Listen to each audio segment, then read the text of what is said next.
क्या हुआ भाई? बैलों को इतने निर्दयता से क्यों मार रहे हो? प्रणाम युवराज, हमारे बैलगाड़ी का पहिया गड्ढे में फंस गया है। तो ये पहिया बैलों को मारने से नहीं निकलेगा। चलो मैं तुम्हारी सहायता करता हूँ, चलो।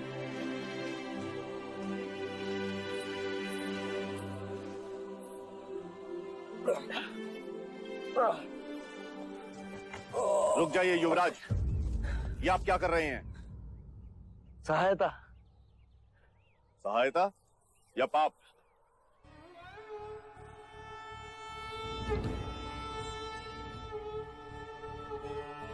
पाप? कैसा पाप? क्या आप नहीं जानते? ये एक शूद्र है और तुम ओछी जाति के युवराज को रोकते तक नहीं, दंडवत होके क्षमा मांगो युवराज से। ठहरो ठहरो, ये हमसे क्षमा क्यों मांगे? इसने आपको छूने का अपराध किया है। इसने मुझे नहीं, मैंने इसे छुआ। क्षमा युवराज, पहले इसने इस ब्राह्मण मार्ग में आने का अपराध किया है। कैसा अपराध? ये मार्ग सबके लिए है। ये सृष्टि, ये जल, वायु, मिट्टी, ये ईश्वर का अपराधी है और इसे दंड मिलना चाहिए। उसी ईश्वर ने इसे बनाया है जिसने तुमको, और यदि ये ईश्वर का अपराधी है तो इसे ईश्वर ही दंडित करेगा। तुम होते कौन हो इसे दंडित करने वाले? तुम केवल ब्राह्मण, अधिकारी नहीं। अधिकारी ईश्वर है। मत भूलो युवराज, हम इस सृष्टि पर ईश्वर का प्रतीक हैं, इस धरती पर भगवान का रूप हैं। केवल हम वेदांती पूजा पाठ कर्म से पुण्य के अधिकारी हैं, पुण्य के। यदि ये सत्य है तो कर लेते हैं तुम में और इसमें तुलना। इस मनुष्य ने अपने खून पसीने से इस मिट्टी को सींचा है, फल फूल उगाए। क्या तुम्हारे वेदांत इन्हें मुरझाने से रोक सकते हैं? क्या तुम इस धरती पर भगवान का प्रतीक, इस फंसे हुए पहिए को बिना हाथ लगाए निकाल सकते हो? आप हमारा अपमान कर रहे हैं युवराज। अपमान तो आप इस मनुष्य का कर रहे हैं। मत भूलिए युवराज, आप धर्म पर विवाद कर रहे हैं, धर्म पर। मैं मनुष्यता को बचा रहा हूं विप्र। विवाद धर्म पर नहीं, धर्म के नाम पर उठ रही घृणा पर है। धर्म की सार्थकता संपूर्ण मानव जाति को एक करने में है, उसे जोड़ने में है, ना कि तोड़ने में। वर्ण कर्म के अनुसार, ना कि धर्म के अनुसार। धर्म सबसे श्रेष्ठ है युवराज, सबसे श्रेष्ठ, जो मनुष्य को अपनी मर्यादाओं से परिचय करवाता है, परिचय करवाता है। उस धर्म को बनाया किसने? मनुष्य ने। हम कहते हैं कि हम सब मनु की संतान हैं, ब्रह्मा के वंशज। क्या कभी आपने शंकर की जाति को पूछा है? कभी आपने ब्रह्मा के गोत्र को पूछा है? या कभी विष्णु के वर्ण को पूछा है? जब हम एक मनु की संतान हैं, तो ये भी उतना ही ब्राह्मण है जितना कि तुम, और यदि नहीं तो तुम भी उतने ही शूद्र हो जितना कि ये।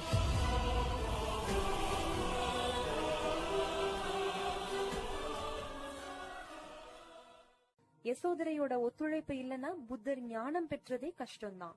புத்தருக்கு நிகரான பெருமை யசோதராவுக்கும் உண்டு. கடைசியில புத்தர் கூடவே அவங்களும் துறவரம் போயிட்டாங்க.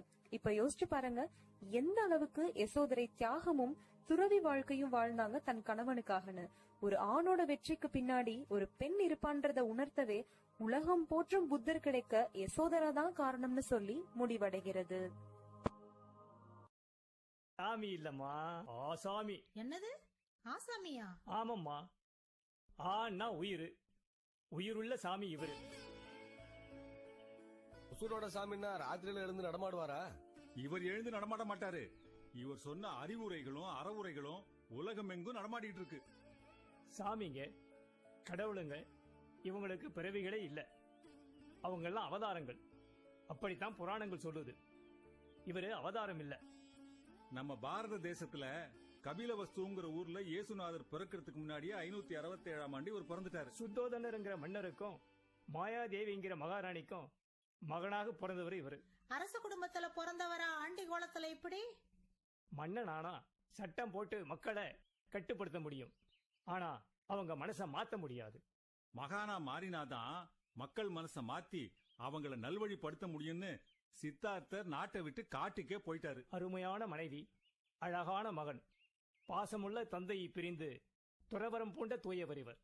இவங்களையெல்லாம் விட்டு பிரிஞ்சு வர இவருக்கு எப்படி மனசு வந்துச்சு? அப்படி கேளு, அவங்களெல்லாம் தவிக்க விட்டு வந்தவர் தானே இவரு. அப்படி இல்லப்பா. 2 நாட்டு மக்கள் நதிநீர் பிரச்சனைக்காக சண்டையிட்டு சாவதை தடுப்பதற்காக தன்னொரு குடும்பம் தவிப்பது பெருசில்லன்னு நாடு விட்டு காடேகியவர் இவர். என்னென்ன புதுக்கதை விடுறீங்க? பிணி, மூப்பு, சாக்காட்டு கஞ்சி தானே புத்தர் நாட்டை விட்டு காட்டுக்கு ஓடினார்னு எல்லாரும் சொல்றாங்க. அப்படித்தான் சொல்றாங்க. ஆனா அர்த்தம் தான் வேற. தன்னோட நாட்டுல பிணிய போல பரவியுள்ள சாதி, மத, இன மோதல்களை, தீண்டாமை கொடுமைகளை கண்டு அஞ்சினார். மூப்புங்கிற பழமை, முதுமைங்கிற கண்மூடித்தனமான பழக்க வழக்கங்க, பேயோட்டுறது, விக்கிரக வழிபாடு, சாமி ஆடுறது, மாய மந்திர தந்திரங்கள்லாம் கண்டு அச்சப்பட்டார். யாகம், வேள்வி என்னும் பெயரால் ஆடு, மாடு, கோழிகளை, மனிதர்களை நரபலியிடுவதை, உயிர் பலியிடுவதை சாக்காடாக கண்டு அவர் அஞ்சினார்.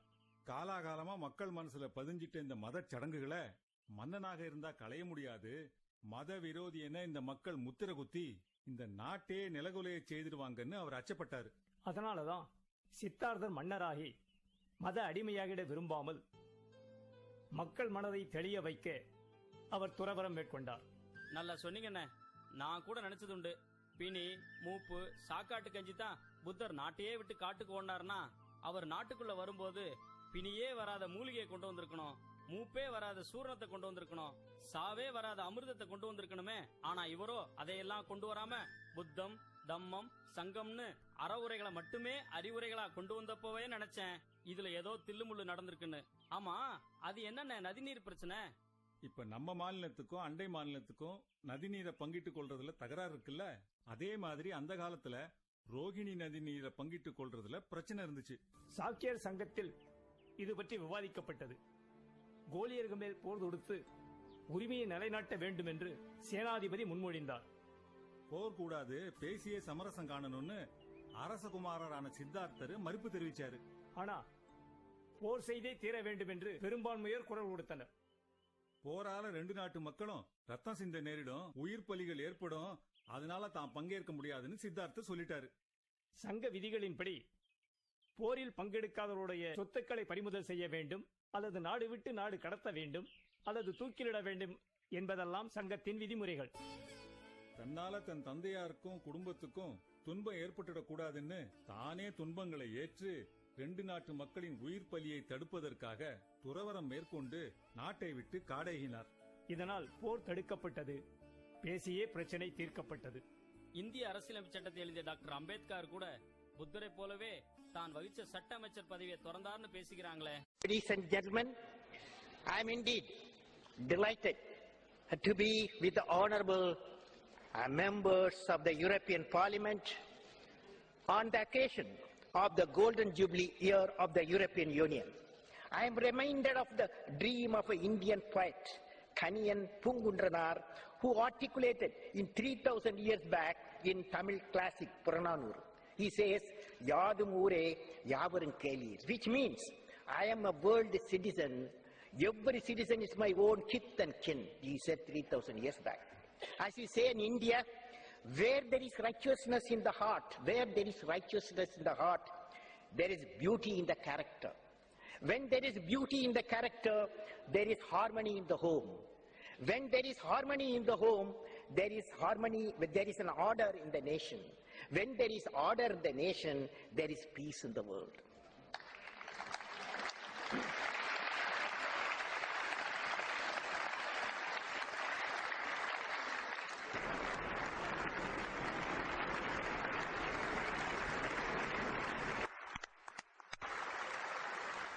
Mr.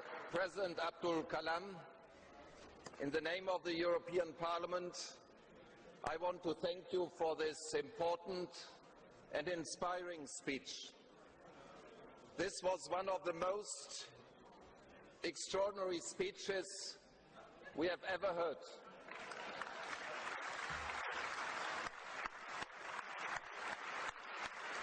From a statesman, scientist, and poet, this is unique. All the best to this great nation, India. All the best to our cooperation between the great nation, India, and the European Union. All the best, Mr.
बुद्धं शरणं गच्छामि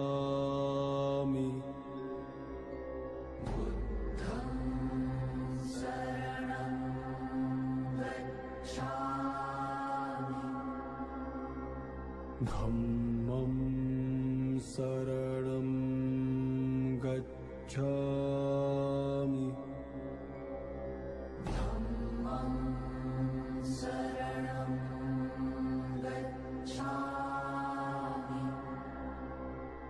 संघं शरणं गच्छामि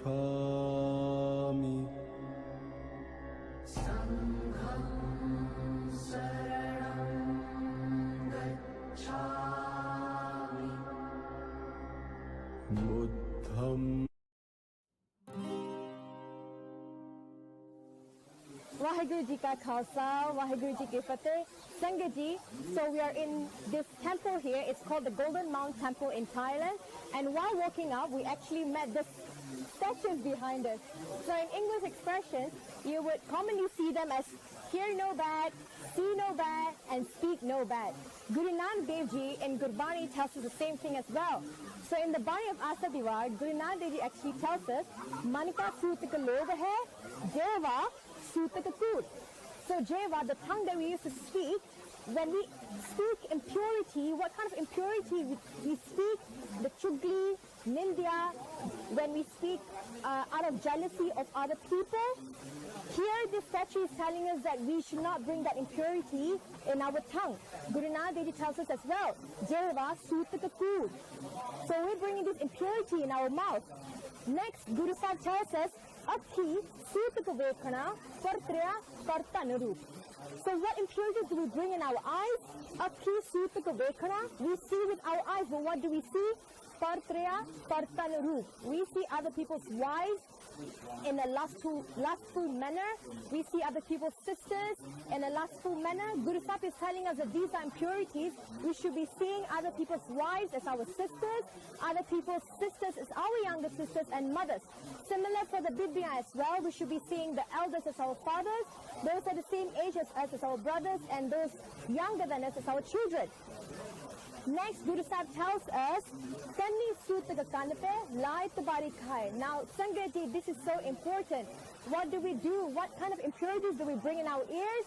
Kanni Sutaka Kanape, Lai Tabari. What is Lai Tabari? It basically means chugli, nindya, gossip that we do of other people. And we hear this gossip, we hear this chugli, nindya. It seems very full of pleasure. It seems very nice when you speak about that, but these are actually impurities that we bring into our ears. And Guru Sahib tells us that don't bring these impurities. What happens?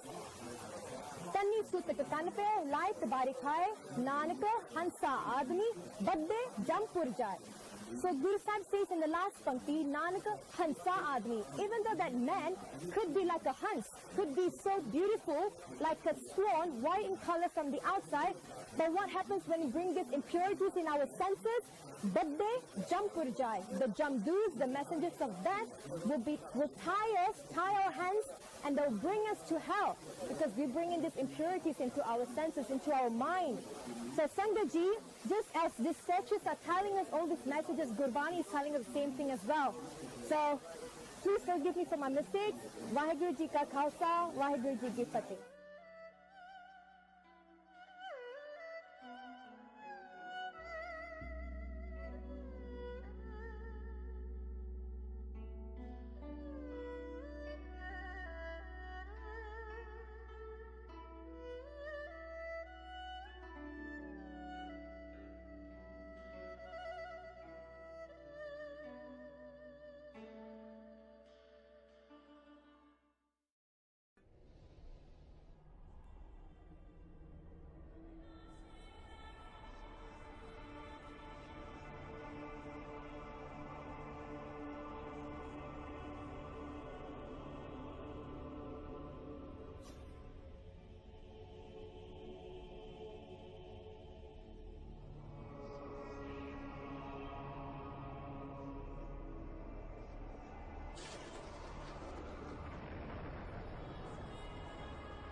आंखें खोल, आंखें खोल।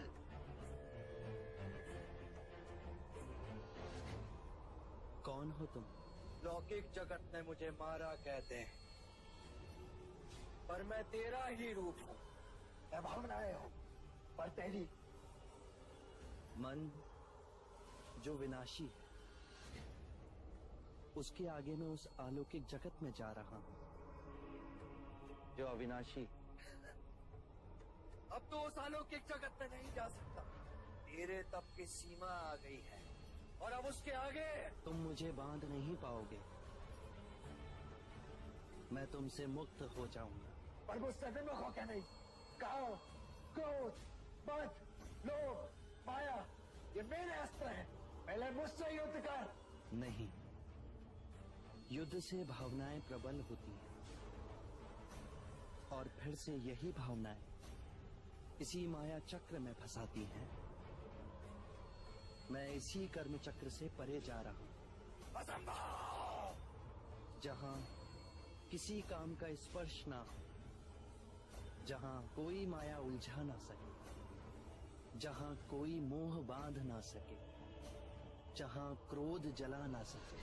कामना, इच्छा, वासना, ये मेरी पुत्रियां हैं। पहले इनसे तो बच।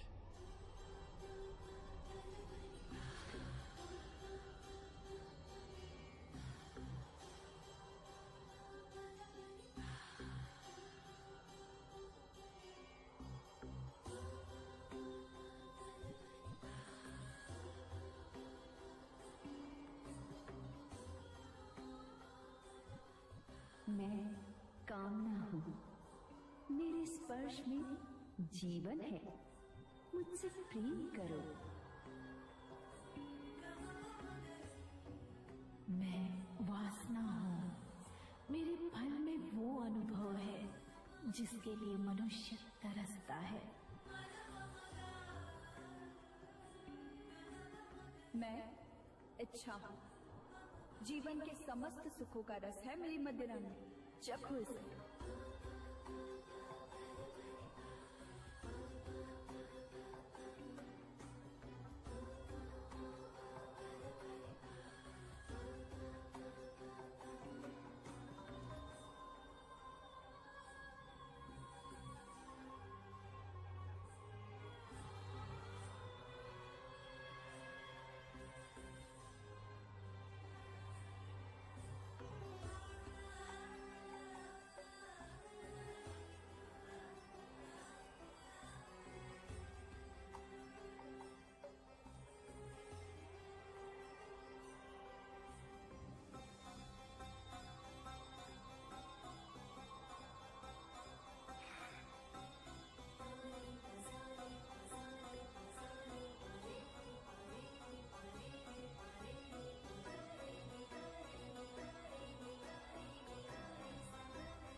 कामना, इच्छा, वासना, ये शरीर की प्रतिध्वनियां हैं।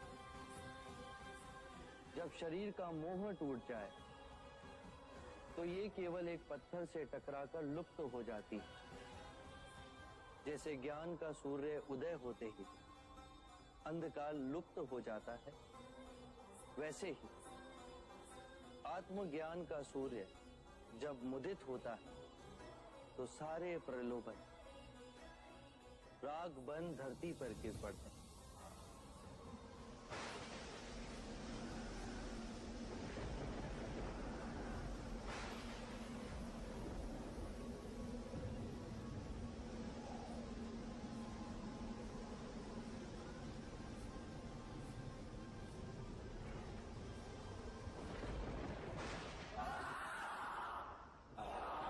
इस जीत पर गर्व न कर, मैं लौटूंगा, अवश्य लौटूंगा।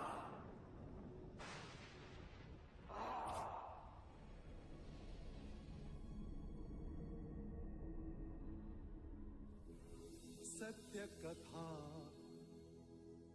पुरुषार्थ कथा, सुनो सुनो सिद्धार्थ कथा।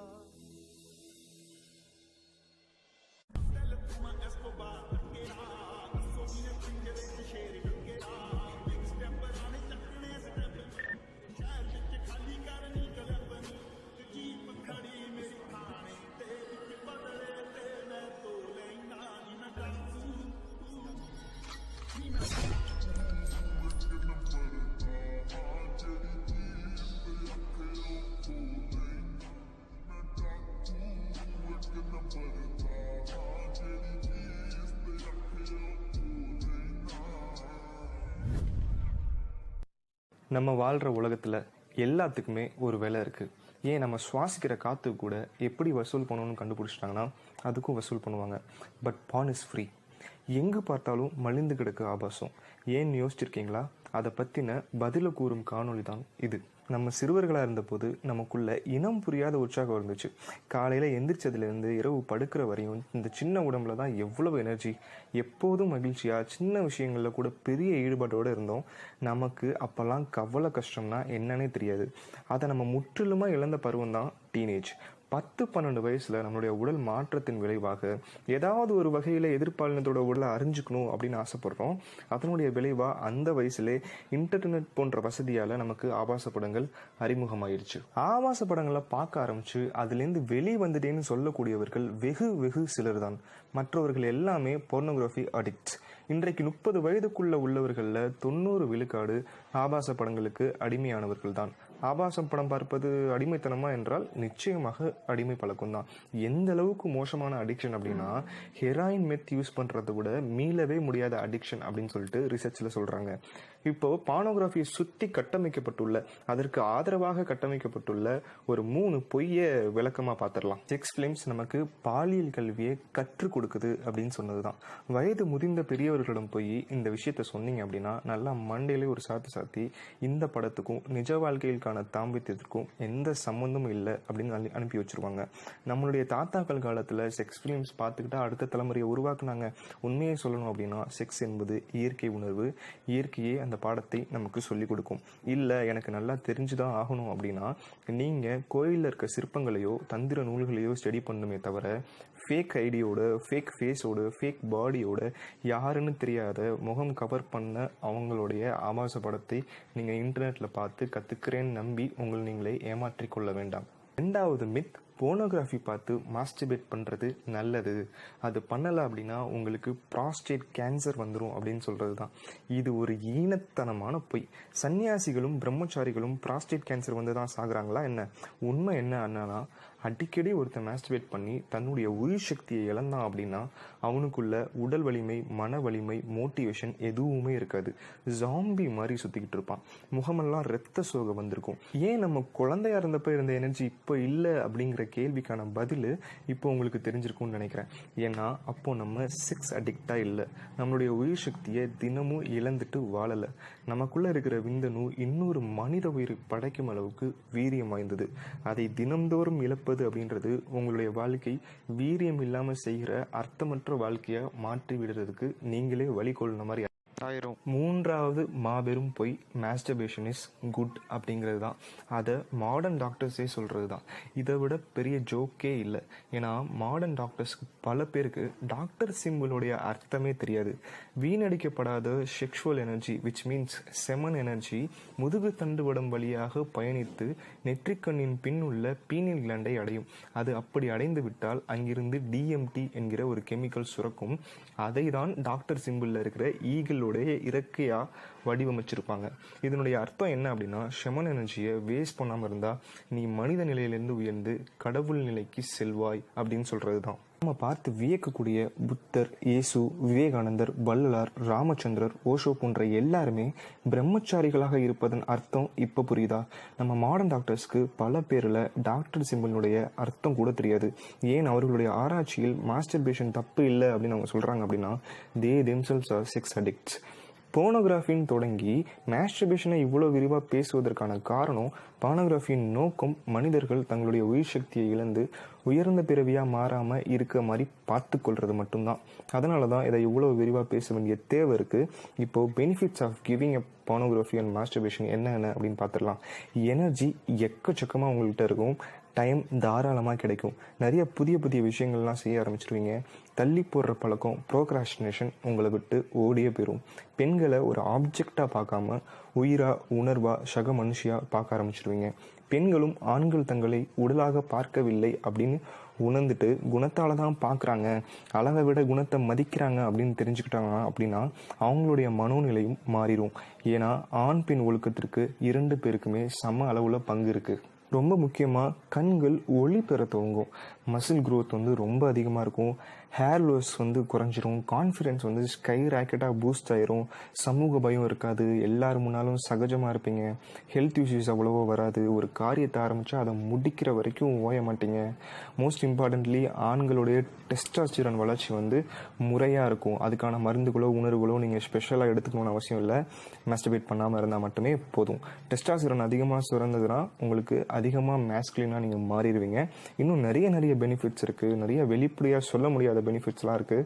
அதெல்லாம் நீங்கள் வந்து சுய கட்டுக்கோப்பாக இருக்கும்போது நீங்களே தெரிஞ்சுக்குவீங்க. இந்த ஆபாச படம், ஆபாச புகைப்படம், ஆபாச கதைகள், காமிக்ஸ் இது எல்லாத்தையும் விட்டொழிக்கிறது இந்த சமூகத்துக்கே நீங்கள் செய்ய போகிற மிகப்பெரிய நன்மை. Life is unpredictable. Not everything's in our control, but as long as you're with the right people, you can handle anything.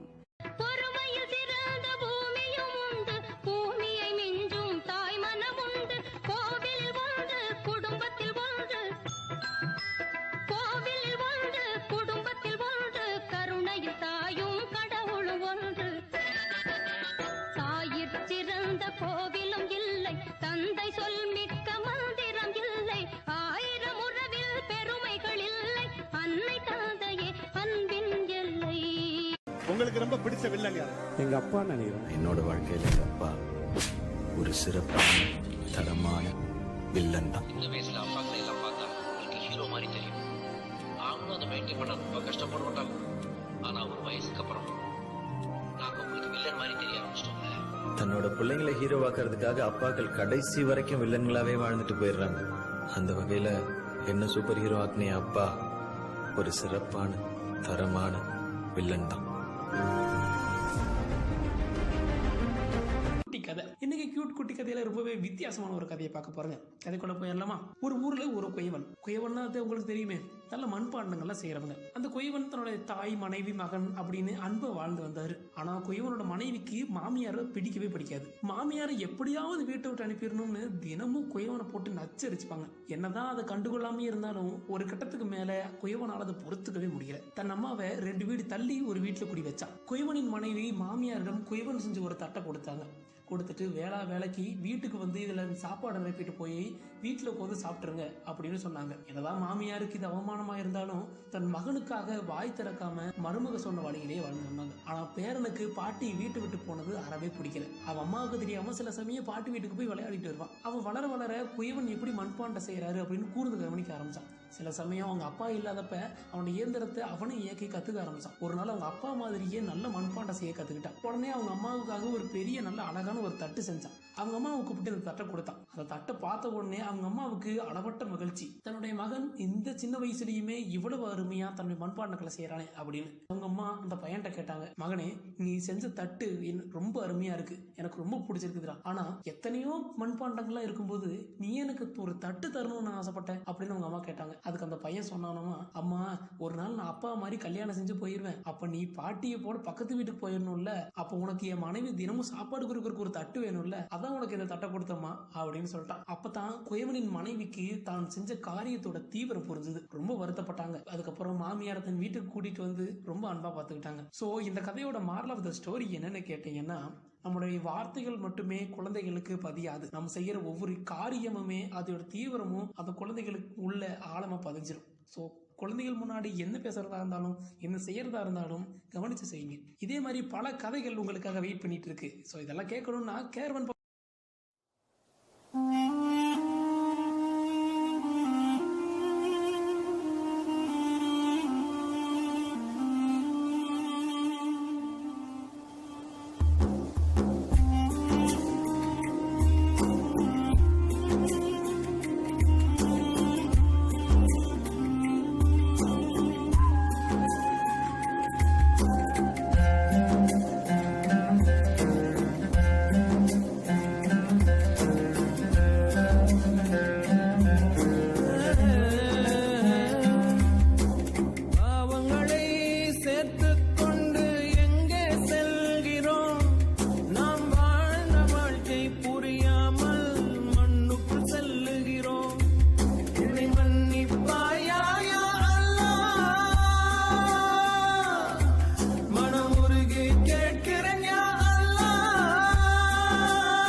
எதற்கு, இதயம் அதில் துடிப்பது எதற்கு, உன்னை தொழுது கேட்கிறேனே, பாவங்களை அழிப்பவன் நீதானே. உறக்கமில்லை இரக்கம் காட்டு, இல்லை என் வழிகளை ஆற்று. தவறு செய்தேன் தவறி செய்தேன் கருணையால் நீதான் அல்லாஹ். பாவங்களை சேர்த்துக் கொண்டு எங்கே செல்கிறோம், நாம் வாழ்ந்த வாழ்க்கை புரியாமல் மண்ணுக்குள் செல்லுகிறோம். என்னை மன்னிப்பாயா யா அல்லாஹ்.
உந்தன் வெப்பத்தை கடத்து உனது அடிமை எங்கு போவேன் இருண்டு விட்ட வானத்தின் விடியல் நீயே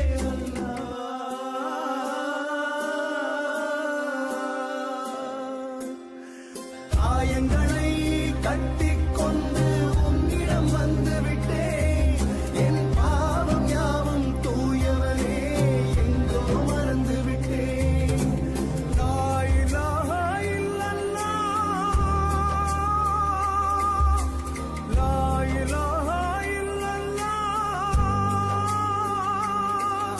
முஹம்மதுர் ரசூலுல்லாஹ் ஸல்லல்லாஹு அலைஹி வஸல்லம் முஹம்மதுர் ரசூலுல்லாஹ் ஸல்லல்லாஹு அலைஹி வஸல்லம் ஸல்லல்லாஹு அலைஹி வஸல்லம் யா ரப்பி ஸல்லி करचरणकृतं वा कायजं कर्मजं वा श्रवणनयनजं वा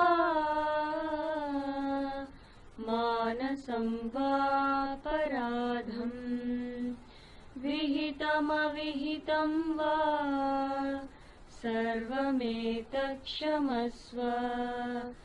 जय जय करुणाब्धे श्री महादेव शंभो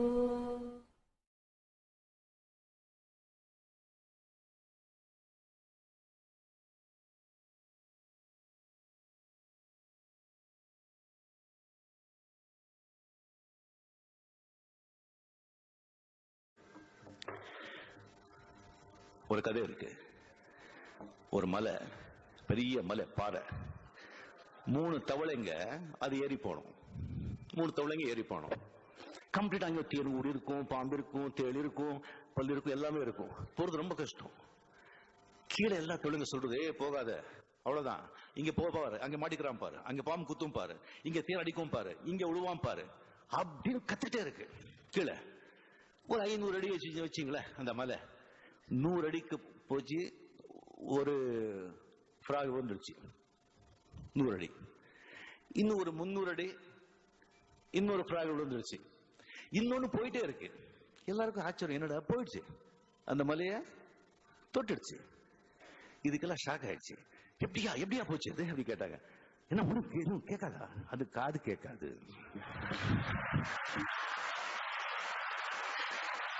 இது அந்த தவளை காது கேட்காது. அப்படிதான் ரஜினிகாந்த் காது கேட்காத தவளை.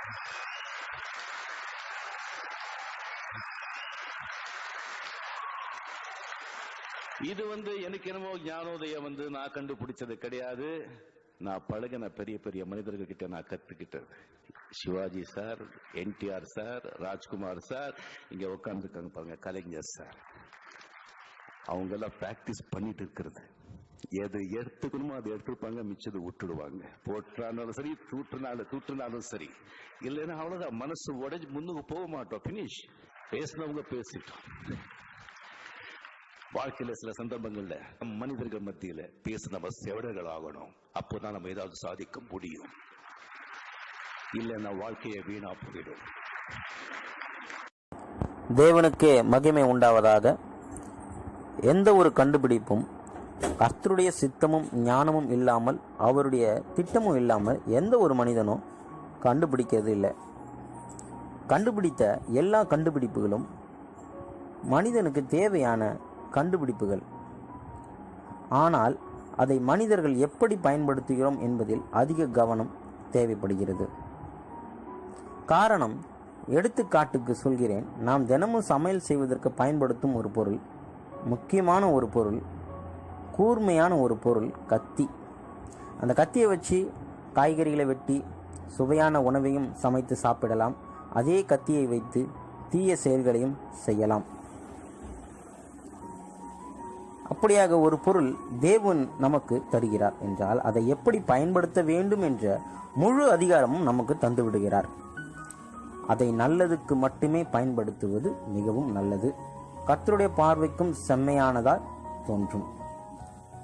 நான் இன்று சொல்ல போகின்ற செய்தி, செல்போன் கண்டுபிடிப்பதற்கு முன்னர் தகவல் தொடர்பு மிகவும் பின்தங்கி இருந்தோம். மனிதன் செல்போன் கண்டுபிடித்த பிறகு அமெரிக்காவில் இருந்தாலும் கூட ஏதோ பக்கத்து வீட்டிலே இருப்பது போல பேசிக்கொள்கிறோம்.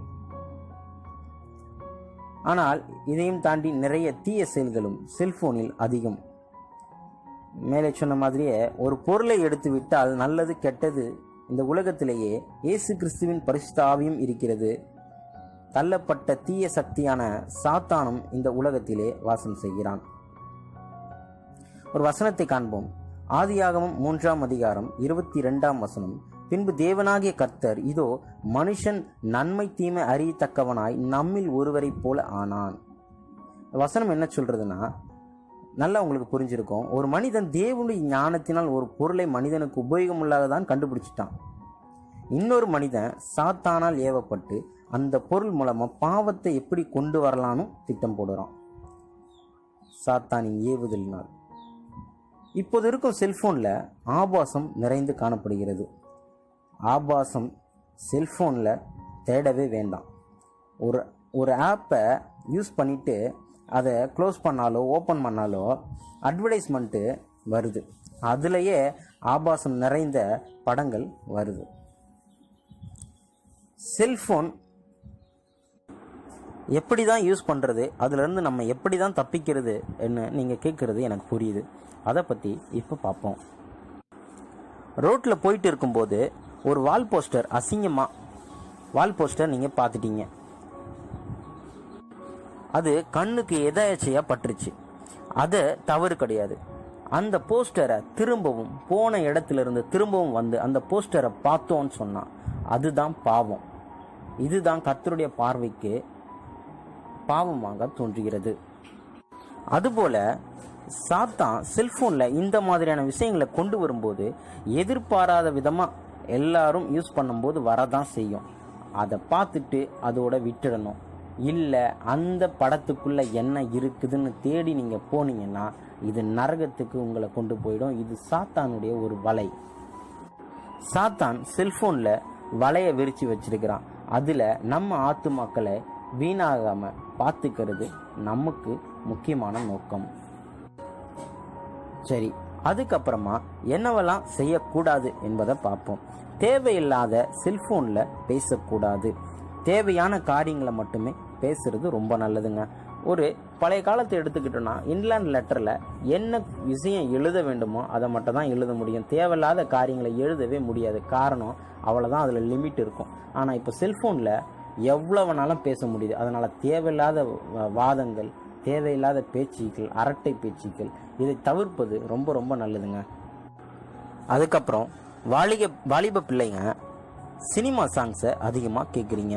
தயவு செய்து உங்கள் செல்ஃபோனில் ஒரு சினிமா சாங்ஸ் கூட நீங்கள் கேட்கக்கூடாது.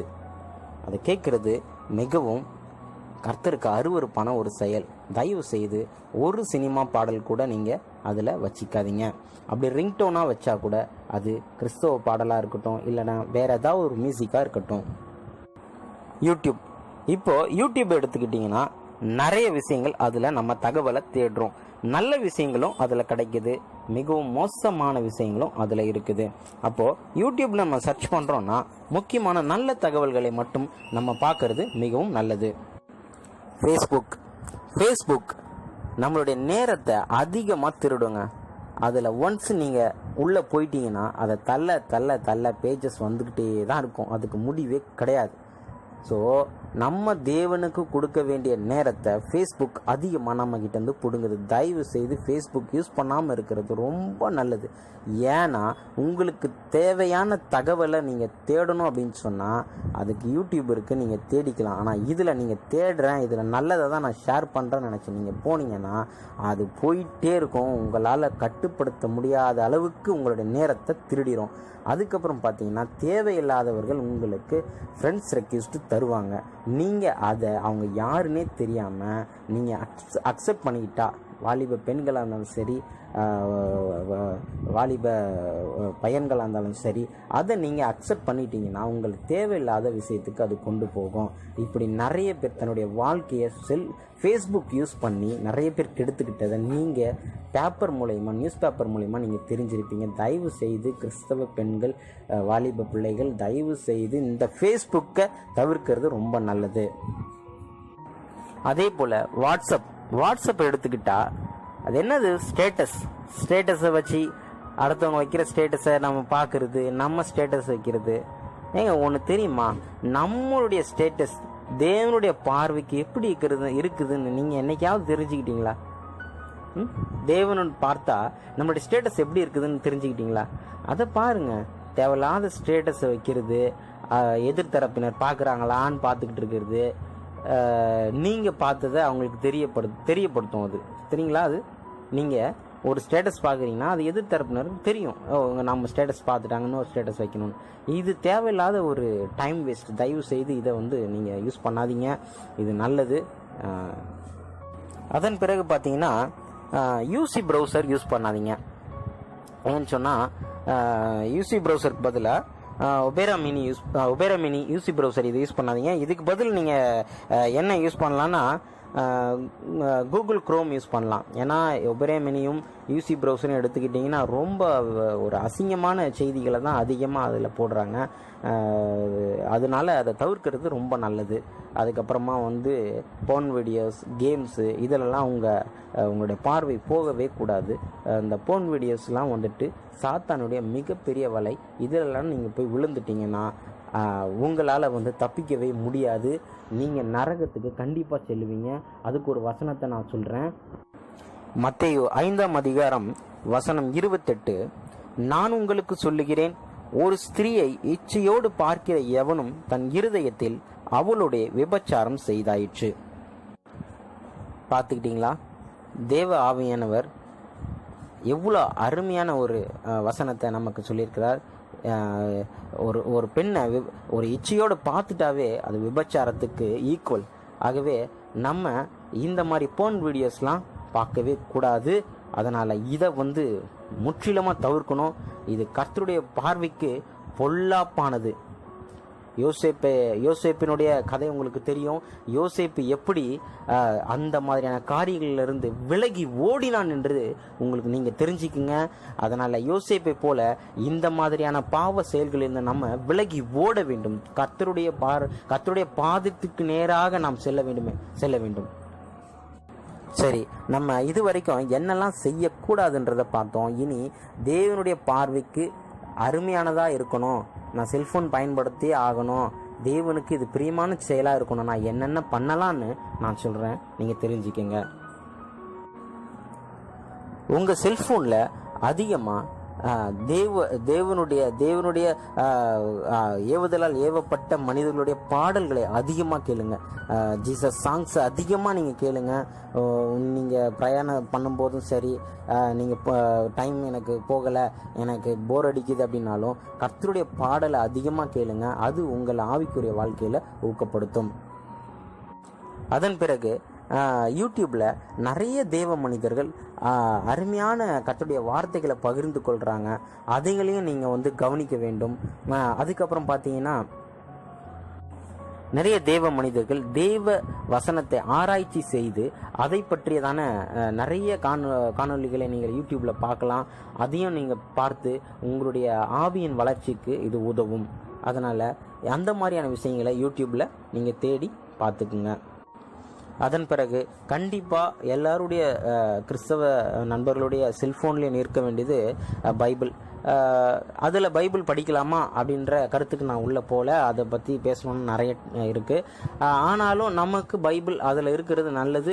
ஏதாவது ஒரு ரெஃபரன்ஸ் தேடணும், என்கிட்ட கையில் பைபிள் இல்லைன்னும் போது அந்த ஆப்பு நம்ம யூஸ் பண்ணுற மூலயமா நம்ம கர்த்தருடைய வேதத்தை நம்ம தெரிஞ்சிக்க முடியும். அதனால் கண்டிப்பாக அந்த ஒரு ஆப்பு நீங்கள் கண்டிப்பாக இன்ஸ்டால் பண்ணி வச்சுக்கோங்க. அது என்னைக்காவது ஒரு நாள் நீங்கள் கண்டிப்பாக ஓப்பன் பண்ணுவீங்க. நான் என்னைக்காவது ஒரு நாள்ன்றது தினமும் ஓப்பன் பண்ணி தான் ஆகணும், அதை படித்து தான் ஆகணும். ஆனாலும் என்னைக்காவது ஒரு நாள் நீங்கள் பிரயாணத்தில் இருக்கும்போது கையில் பைபிள் இல்லாத போது இந்த ஆப்பை நீங்கள் யூஸ் பண்ணுறது ரொம்ப நல்லது. அதன் பிறகு பார்த்தீங்கன்னா பைபிள் ஸ்டோரி, தமிழ் ஸ்டோரியே நிறைய இருக்குது. அந்த மாதிரி ஆப்களை டவுன்லோட் பண்ணிக்கோங்க. பண்ணிக்கிட்டு உங்கள் பிள்ளைகளுக்கு, வீட்டில் இருக்க பிள்ளைகளுக்கு அதை படித்து தேவனுடைய கதை, தேவன் இந்த உலகத்துக்கு வந்தது, அவர் ஊழியத்தை பண்ணது, இந்த மாதிரியான கதைகள் எல்லாம் உங்கள் பிள்ளைகளுக்கு சொல்லிக் கொடுங்க. அந்த மாதிரி ஆப்களை டவுன்லோட் பண்ணிக்கோங்க. அதன் பிறகு சாங்ஸ் புக்கு, கர்த்தருடைய ஜீசஸ் சாங்ஸ் புக்கு, அதனுடைய ஆப்பும் நிறையா இருக்குது. அதுவும் நீங்கள் டவுன்லோட் பண்ணிக்கோங்க. நீங்கள் சும்மா இருக்கும்போதோ இல்லை நான் ஃப்ரீயாக இருக்கிறேன் எனக்கு ஏதாவது டைம் பாஸ் பண்ணணும் அப்படின்னும் போது அந்த பாடல்களை பாடுங்க. தேவனை துதிப்பது செம்மையானவர்களுக்கு தகும். அதனால் அந்த மாதிரி பாடல்களை அதிகமாக நீங்கள் பாடுங்க. எனக்கு பாடல் தெரியலையே, ஒரு பல்லவி மட்டும் தானே தெரியுது, அதுக்கு அடுத்து தெரியலையே அப்படின்னும் போது இந்த மாதிரி பாடல் புத்தகங்கள் ஆப்பில் இருக்குது. அந்த மாதிரி ஜீசஸ் புக்ஸ் ஆப் இருக்குது. அதை நீங்கள் டவுன்லோட் பண்ணிக்கிறது மூலமா இந்த மாதிரி பாடல்களை நீங்கள் பாடிக்க முடியும். அதன் பிறகு செல்ஃபோனில் அரட்டை பேச்சுகள், வீண் விவாத பேச்சுகள், சண்டைகள், சச்சரவுகள் இதெல்லாம் தயவு செய்து கூடாது. இது தேவனுக்கு பிரியமில்லாத செயல். ஆதியாகமம் 3ஆம் அதிகாரம் 22ஆம் வசனம். பின்பு தேவனாகிய கர்த்தர், இதோ மனுஷன் நன்மை தீமை அறியத்தக்கவனாய். அந்த வசனம் என்ன சொல்லுகிறதுன்னா, மனுஷன் நன்மை தீமை அறியத்தக்கவனாய் நம்ம இருக்கிறோம். அதனால நன்மை எது தீமை எதுன்னு நம்ம அறிஞ்சிக்கிட்டு அதன்படி நம்ம செஞ்சோம்னா தேவனுக்கு பிரியமான செயலாக இருக்கும். தேவனுக்கே மகிமை உண்டாவதாக. ஆமேன்.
காதல் என்பது ஜாலம் அல்ல, அது ஒரு உண்மையான மனோபாவம். சதி அல்ல, சத்தியம் நிறைந்த சமர்ப்பணம். காதலில் சந்தேகம் கூடாது தமையனே. நம்பிக்கை ஒன்றே காதலின் அடித்தளமாகும். மனிதர் வாழும் இப்பூ உலகில் காதலை உணர்த்த மாயை தேவையில்லை, நல்மனம் போதும். நினைவிருக்கட்டும், மனிதரின் வெறுப்பானது அது குடியிருப்பவரையே முதலில் சாம்பலாக்க துணியும். உள்ளத்திடம் உண்மை வினவினால் அது சத்தியத்தை உரைக்கும். கம்யூனிசம்னா என்ன, முதலாளித்துவம்னா என்ன? முதலாளின்னு ஒருத்தர் இருந்தாதான் தொழிலாளி இருக்க முடியுங்கிறது முதலாளித்துவம். தொழிலாளின்னு ஒருத்தர் இருந்தாதான் முதலாளி இருக்க முடியுங்கிறது கம்யூனிசம். நம்ம கம்யூனிஸ்டா முதலாளித்துவவாதியா?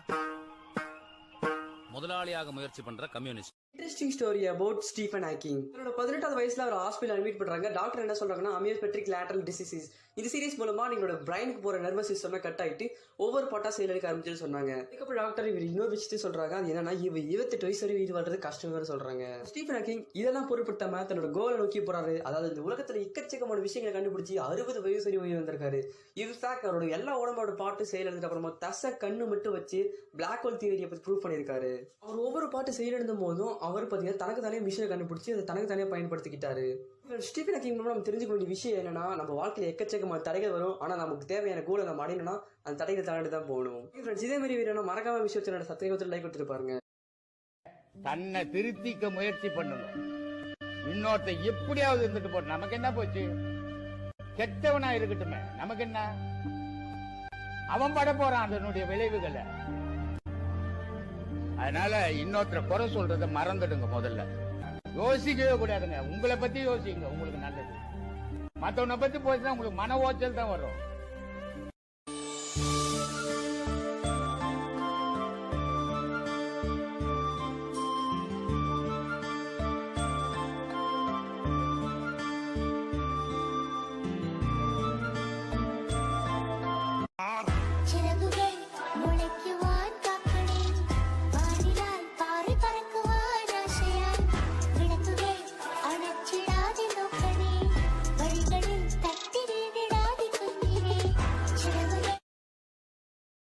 அன்பினை மதிப்பவரிடம் அன்பாக இரு. எந்த சூழ்நிலையிலும் அவரை விட்டுக் கொடுக்காதே. அன்பினை மதிக்காது விலகி சென்றவரை என்றுமே தேடி அலையாதே. நினைவில் கூட நினைக்காதே. நீ தேடி செல்லும் அன்பு நிலையற்றது. உன்னை தேடி வரும் அன்பே நிலையானது. Show love to those who respect your love. Don't give up them at any situation. Never search and feel for those who doesn't respect your love. Don't even remember them. The love you search is not permanent one, but the love that comes to you in need of you is the permanent one. Thank you for watching us. மிக்க நன்றி. Video உங்களுக்கு பிடித்திருந்தால் like பட்டனை அழுத்தவும்.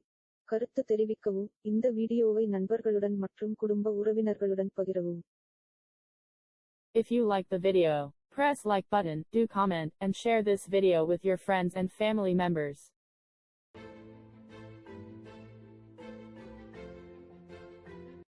They see my disability, I see my ability. They call me disabled, I call myself differently abled. There are some incidents that happen in your life. Those incidents break you, deform you, but they mold you into the best version of you. And the same thing happened to me. I was 18 years old when I got married. My father wanted me to get married. And all I said was, if that makes you happy, I'll say yes. And of course, it was never a happy marriage. Just about after 2 years of getting married, I met a car accident. Somehow my husband fell asleep and the car fell in the ditch. He managed to jump out, saved himself. I'm happy for him. But I stayed inside the car and I sustained a lot of injuries. The list is a bit long, don't get scared. The wrist was fractured. Shoulder bone and collarbone were fractured.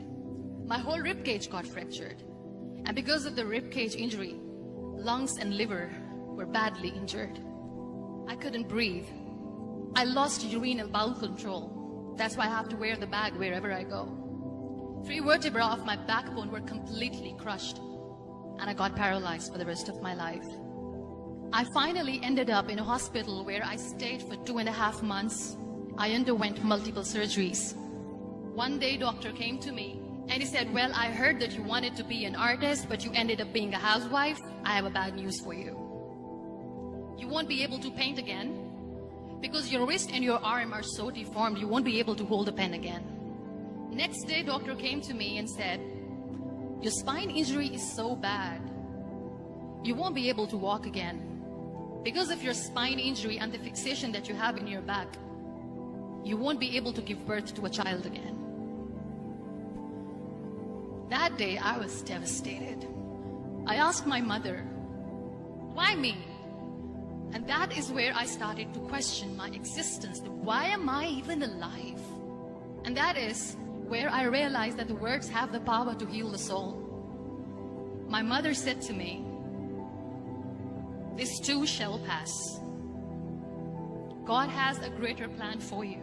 I don't know what it is, but He surely has." And in all that distress and grief, somehow or the other, those words were so magical that they kept me going. One day I asked my brothers, "I know I have a deformed hand, but I'm tired of looking at these white walls in the hospital and wearing these white scrubs.